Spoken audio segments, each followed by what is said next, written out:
சூப்பரான தேங்காய் பால் கொழுக்கட்டை எப்படி செய்யுதுன்னு சொல்கிறவங்க ஃபர்ஸ்ட் வந்து தேங்காய் துருவி அது மிக்ஸி ஜாரில் ஆட் பண்ணிக்கோங்க. ஃபர்ஸ்ட் தேங்காய் பல்ஸில் போட்டு அடிச்சுக்கோங்க. அதுக்கப்புறம் ஒரு டம்ளர் தண்ணி ஆட் பண்ணி ஃபர்ஸ்ட் தேங்காய் பாலை வந்து தனியாக எடுத்து வச்சுக்கோங்க. அதே தேங்காயில் இன்னொரு டம்ளர் தண்ணி ஆட் பண்ணி 2 to 3 டைம் வந்து தேங்காய் பாலை தனியாக எடுத்து வச்சுக்கோங்க. இப்போது அரிசி மாவு வந்து 1 கப் வந்து எடுத்துக்கிட்டு உப்பு கொஞ்சம் ஒரு சிட்டிக்கு ஆட் பண்ணிக்கோங்க.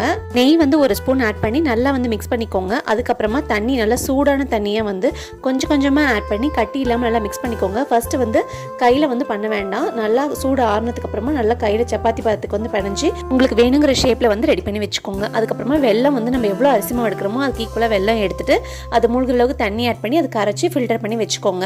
இப்போ செகண்ட் அண்ட் தேர்ட் டைமா எடுத்து தேங்காய் பாலை வந்து ஒரு பாத்திரத்தில் ஆட் பண்ணி நல்லா கொதி வந்ததுக்கு அப்புறமா கொழுக்கட்டையை வந்து அதில் ஆட் பண்ணி ஒரு 15 மினிட்ஸ் கொதிக்க விட்டீங்க அப்படின்னா வந்து நல்லா வெந்துடும்.